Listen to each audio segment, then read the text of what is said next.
ওয়াকফ সংশোধনী বিল বাতিল কৰিব লাগে। এতিয়া কথা হ'ল ওয়াকফ সংশোধনী বিল বাতিল কৰিলে কি হ'ব বা ওয়াকফ সংশোধনী বিল হয় কি আৰু ইয়াৰ কাৰণে আমি কি কৰিব লাগে। আসসালামু আলাইকুম ৰহমতুল্লাহ, নমস্কাৰ।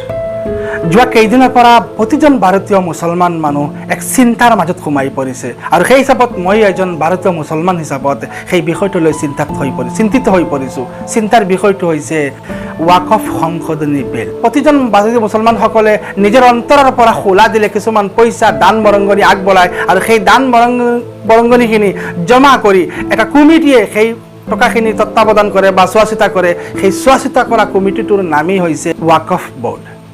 অৰ্থাৎ প্ৰতিজন ভাৰতীয় যি টকাখিনি মুক্ত মনে দান কৰে আৰু সেই দান কৰা টকাখিনি ওয়াকফ বোৰ্ডৰ সদস্যসকলে জমা কৰি বিভিন্ন কামত লগায়।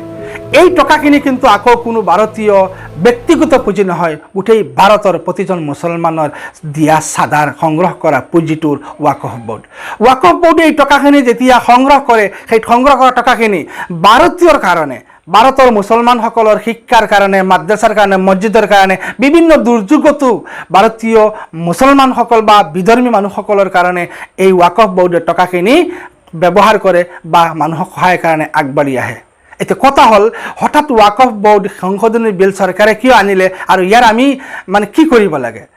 ভাৰতীয় ন্যায় ব্যৱস্থাই কি কৰিলে, হঠাৎ ওয়াকফ বোৰ্ড ব্যক্তিগত খণ্ডত টকাটো নিবিচাৰি হঠাৎ এই ওয়াকফ বোৰ্ডটো চৰকাৰী আইনৰ ভিতৰত আনিবৰ কাৰণে এটা নতুন আইন আনিছে আৰু সেই আইনৰ ভিতৰত পৰি গৈছে ওয়াকফ বোৰ্ডে মুছলমানসকলৰ হাতত নাৰাখি চৰকাৰীভাৱে ল'ব লাগে। আৰু এই কথাষাৰত কিন্তু ভাৰতীয় প্ৰতিজন মুছলমানে কিন্তু মানি ল'ব পৰা নাই, কাৰণ চৰকাৰে ভাবিছে এই টকাখিনি বিভিন্ন দেশৰ পৰা আহে। আচলতে সেই টকাখিনি গোটেই ভাৰতৰ মুছলমানসকলে চাঁদা দিয়ে আৰু সেই চাঁদা সংগ্ৰহ কৰা পুঁজিটো হয় আৰু এই পইচাখিনি আকৌ ভাৰতৰ মুছলমানসকলৰ কাৰণে বা ভাৰতৰ অন্য ধৰ্মৰ মানুহৰ কাৰণে বিভিন্ন বেয়া পৰিস্থিতিৰ সময়তে ভাৰতৰ বিভিন্ন দুৰ্যোগ আহে। সেই দুৰ্যোগৰ সময়ত ওয়াকফ বোৰ্ডে এই টকাখিনি খৰচ কৰে আৰু এই খৰচ কৰাটো চৰকাৰীভাৱে কৰিবৰ কাৰণে চৰকাৰে নতুন এটা আইন আনিছে আৰু সেই আইনটোক দেখা গৈছে যে ওয়াকফ বোৰ্ডৰ যি তত্ত্বাৱধান যিসকল মুছলমানৰ হাতত আছিলে সেই হাতৰ পৰা যাবগৈ, অৰ্থাৎ চৰকাৰীভাৱে যাব।